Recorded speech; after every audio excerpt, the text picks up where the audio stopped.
नमस्कार। देश काल में आपका स्वागत है। मैं हूं मुकेश कुमार।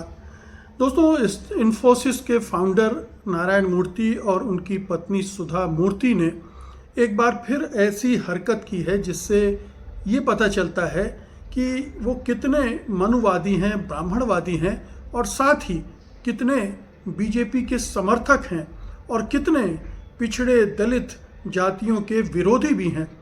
अब देखिए कि कर्नाटक सरकार एक जातिगत सर्वेक्षण करवा रही है जिसमें वहाँ के लोगों की सामाजिक और शैक्षणिक स्थिति का जायज़ा जानकारी बटोरी जाएगी और उसके आधार पर फिर आगे की नीतियों को आकार दिया जाएगा।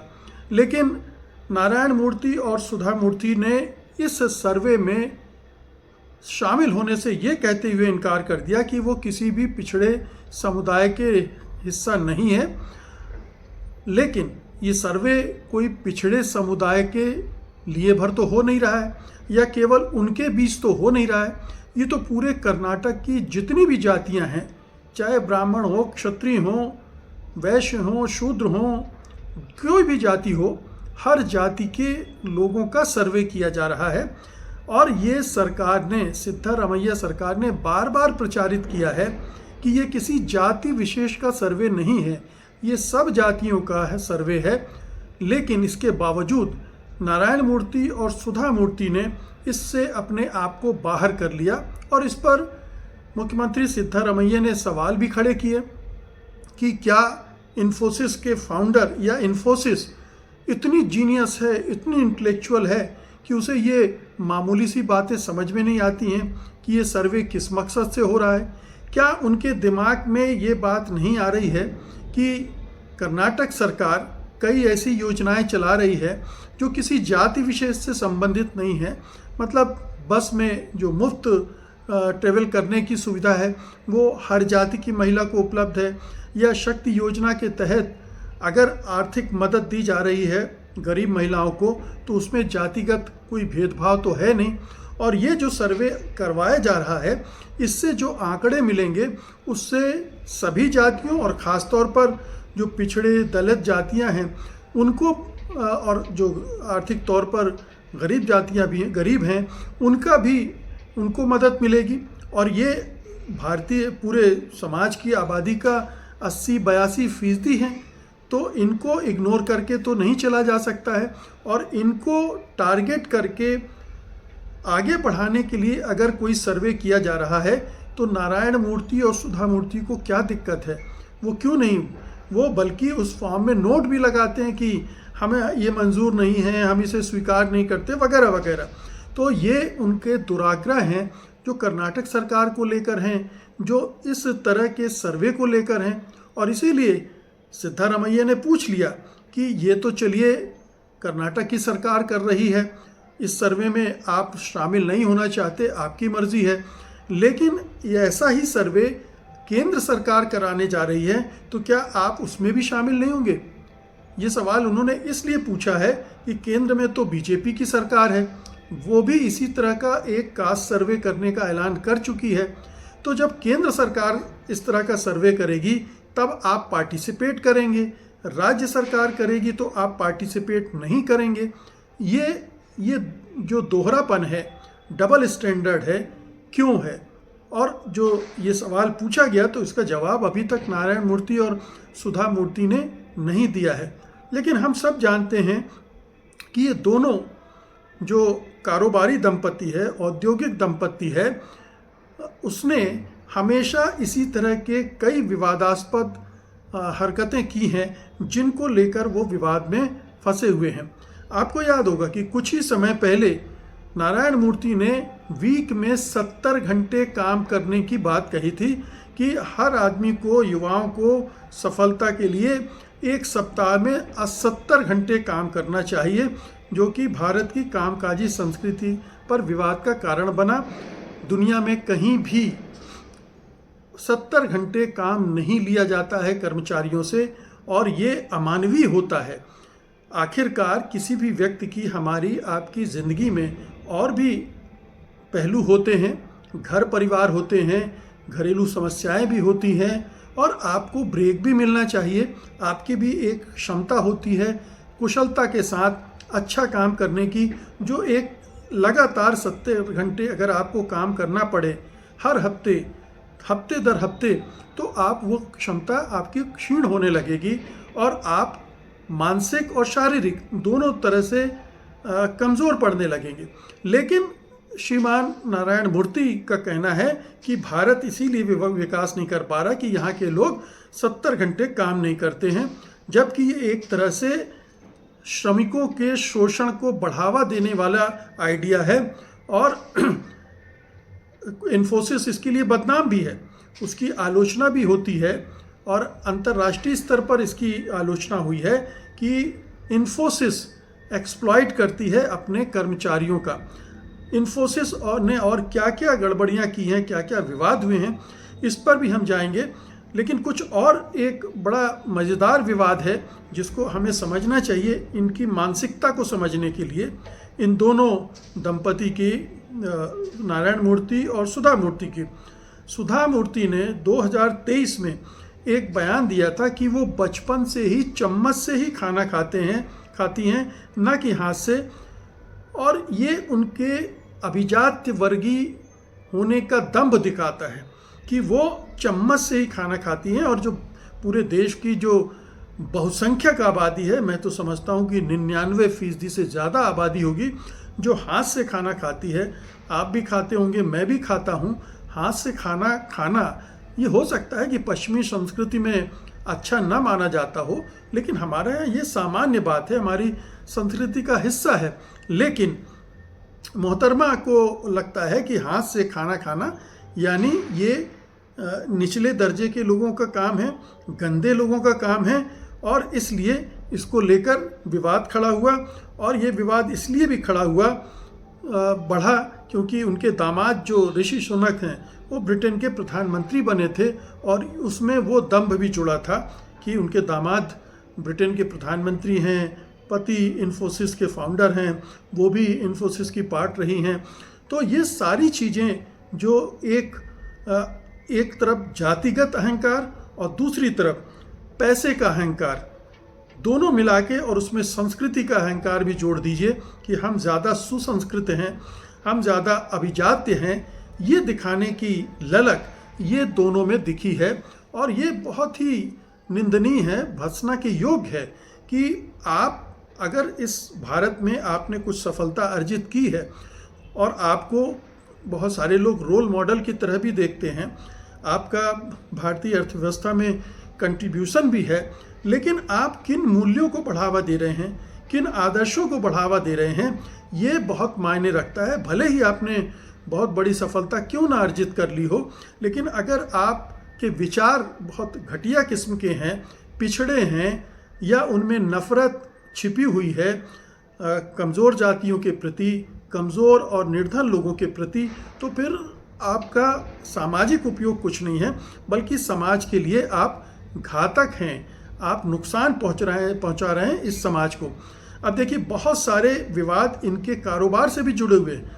ऐसा नहीं है कि नारायण मूर्ति बहुत साफ सुथरा कारोबार करते रहे हों, वो लगातार आर्थिक भ्रष्टाचार के आरोपों से भी इन्फोसिस घिरती रही है। मसलन जो भारतीय अथॉरिटीज़ हैं, उन्होंने 2024 पिछले साल जुलाई में ही इन्फोसिस पर लगभग 32,403 करोड़ रुपए का टैक्स डिमांड जारी किया था, जिसमें विदेशी ब्रांचों द्वारा प्रदान की गई सेवाओं पर IGST चोरी का आरोप लगा था। 2017 से 22 की अवधि से संबंधित है ये चोरी, जहां कंपनी ने विदेशी ब्रांचों के खर्चों को एक्सपोर्ट इनवॉइस में शामिल किया बिना IGST चुकाए। अब देखिए, इतना बड़ा 32,403 करोड़ रुपए का आरोप भारतीय एजेंसियों ने लगाया, जिसमें ED भी होगी और दूसरे जो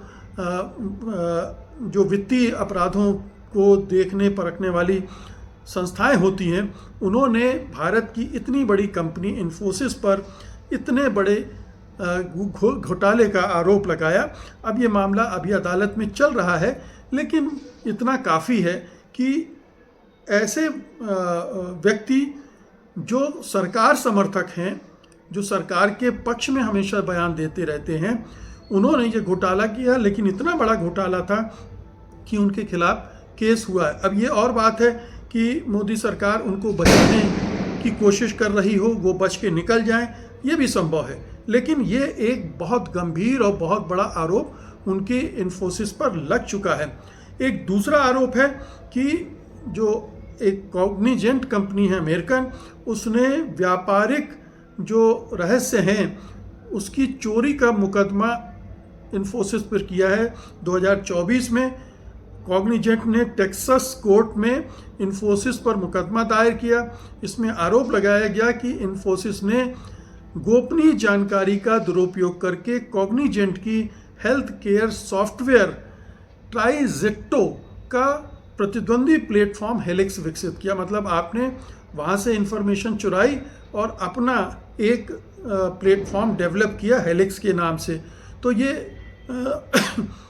इंटेलेक्चुअल प्रॉपर्टी की चोरी का मामला बनता है। इन्फोसिस ने हालांकि जनवरी 25 में एक काउंटर क्लेम दायर करके कॉग्निजेंट पर कर्मचारियों की भर्ती के जरिए एंटी कॉम्पिटिटिव प्रैक्टिस का आरोप लगाया। अब ये एक दूसरा आरोप है। एक कॉग्निजेंट ने आरोप लगाया चोरी का, तो आपने कॉम्पिटिटिव प्रैक्टिस में गड़बड़ करने का आरोप लगाया। तो ये दोनों मामले हैं, लेकिन ये विवाद आपको समझ में आना चाहिए कि इस तरह के विवाद में फंसने से भारतीय कंपनियों की अंतर्राष्ट्रीय जगत में किस तरह से बदनामी होती है कि ये इंटेलेक्चुअल प्रॉपर्टी भी चोरी करते हैं, उनके आइडिया चोरी करते हैं और फिर इस तरह से पैसे कमाने की खेल करते हैं। तो एक ये है। और एक और बड़ा मामला निकला था 2024 में ही, जिसमें वीज़ा फ्रॉड किया गया था इन्फोसिस की तरफ से, और ये $34 मिलियन का उस पर जुर्माना लगा था। नवंबर 2024 में इन्फोसिस ने अमेरिकी ICA के साथ $34 मिलियन का सिविल सेटलमेंट किया था, जो इमिग्रेशन केस में अब तक का सबसे बड़ा जुर्माना है। इस तरह के मामलों में सबसे बड़ा जुर्माना इस कंपनी पर लगा है। कंपनी पर आरोप था माफ़ कीजिएगा, आरोप था कि कंपनी ने B1 वीज़ा धारकों को H1B वीज़ा की बजाय कुशल श्रम के लिए अमेरिका भेजा। मतलब जिस वीज़ा के तहत उन्हें भेजा जाना चाहिए था उसके तहत नहीं भेजा, दूसरे वीज़ा के तहत भेजा। वो गड़बड़ी था और उसने क्या क्या किया, जिसमें फर्जी इनविटेशन लेटर्स लगाए, कर्मचारियों को झूठ बोलने के निर्देश दिए और I-9 रिकॉर्ड्स में भी गड़बड़ियाँ की। इससे अमेरिकी नौकरियों को नुकसान पहुंचा और इन्फोसिस पर इतना करारा बड़ा जुर्माना लगाया गया।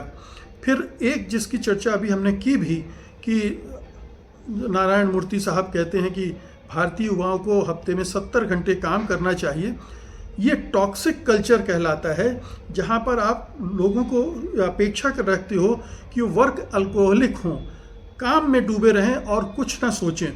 ये इन्होंने अपनी कंपनी में भी इस तरह का बना के रखा था। जनवरी 2025 में कंपनी के Q3 FY25 अर्निंग कॉल्स के दौरान CEO सैलिल पारेख ने टॉक्सिक वर्क कल्चर, फ्रेशर्स की सैलरी में दशक भर के ठहराव और अत्यधिक वर्कलोड के आरोपों का सामना किया था। उन पर आरोप लगा था कि ये वर्क कल्चर है जिसमें जो नए रिक्रूट्स होते हैं उनको उनकी सैलरी भी कम होती है और लगभग एक दशक तक वो उसी सैलरी पर टिके रहते हैं, उनकी कोई ग्रोथ नहीं होती है और उन पर बहुत ज़्यादा वर्कलोड भी डाला जाता है। इसी तरह से एक और उसके पूर्व कर्मचारी हैं भूपेंद्र विश्वकर्मा, उन्होंने लिखा था कि कंपनी में जो रीजनल प्रेजुडिस हैं वो काम करते हैं, कैरियर ग्रोथ की बहुत कमी है और क्लाइंट प्रेशर का बहुत होता है, ये भी उजागर किया था। एक और मामला है जिसमें इनकम टैक्स पोर्टल ग्लिच, ये 2021 की घटना है। आपको पता होगा कि 2021 में income tax filing portal launch किया था सरकार ने, जिसमें बहुत सारी गंभीर तकनीकी खराबियां पाई गई थी और जिससे टैक्स पेयर्स को बहुत परेशानी हुई थी। और ये जो सॉफ्टवेयर है वो डेवलप किया था इन्फोसिस ने। और इसकी वजह से कंपनी की विश्वसनीयता पर भी सवाल लगे कि कंपनी कितनी काबिल है। और जाहिर है कि लाखों करोड़ों जो कस्टमर्स थे, जो इनकम टैक्स फाइल करने वाले लोग थे, उनको बहुत सारी परेशानियों का सामना करना पड़ा और सरकार की फजीहत तो खैर हुई ही। लब्बो लुआब ये है कि ये दो, आपको ये भी बता दूं कि सुधा मूर्ति को अभी भारत सरकार ने सम्मानित भी किया था। तो सुधा मूर्ति तो सरकार की चमचागिरी में हमेशा दिन रात लगी रहती हैं। पता नहीं अभी क्या उम्मीद है नारायण मूर्ति का और उन दोनों का जातीय पूर्वाग्रह और वर्गीय पूर्वाग्रह, ये दोनों पूर्वाग्रह आप देख सकते हैं कि एक सिंपल सर्वे कर्नाटक सरकार करवा रही है, पूरा प्रदेश हिस्सा ले रहा है इसमें, और ये दो मान्यवर हैं और महोदया हैं जिन्हें लग रहा है कि वो चूंकि ओबीसी नहीं है इसलिए वो इसमें भाग क्यों लें, और समझाने के बावजूद उन्होंने ये हरकत की है। तो ये एक पूरा इनका चरित्र सामने आ गया है और इसको ध्यान में रखा जाना चाहिए कि जो इंडियन इंडस्ट्री है उसमें इस तरह के लोग भरे पड़े हैं जिनके दिमाग में मनुवादी कीड़ा भरा हुआ है, जो अहंकार से भरे हुए हैं, उच्च वर्ग और उच्च वर्ण के होने के कारण, और जो निचले तबके के लोग हैं या निचली जातियों के लोग हैं उनको हे दृष्टि से देखना, हीन दृष्टि से देखना, उनको दुत्कारना, धिक्कारना और उनके ग्रोथ में किसी तरह का योगदान देने की कोशिश से बाहर रहना, ये हमारे इंडस्ट्री का बहुत बड़ा चरित्र है, बहुत कलंकित चरित्र है, जो नारायण मूर्ति और सुधा मूर्ति के चरित्र में रिफ्लेक्ट हो रहा है। इस पूरे विवाद से वो पूरा पब्लिक के सामने आ गया है। बहुत बहुत शुक्रिया आपका, धन्यवाद, नमस्कार।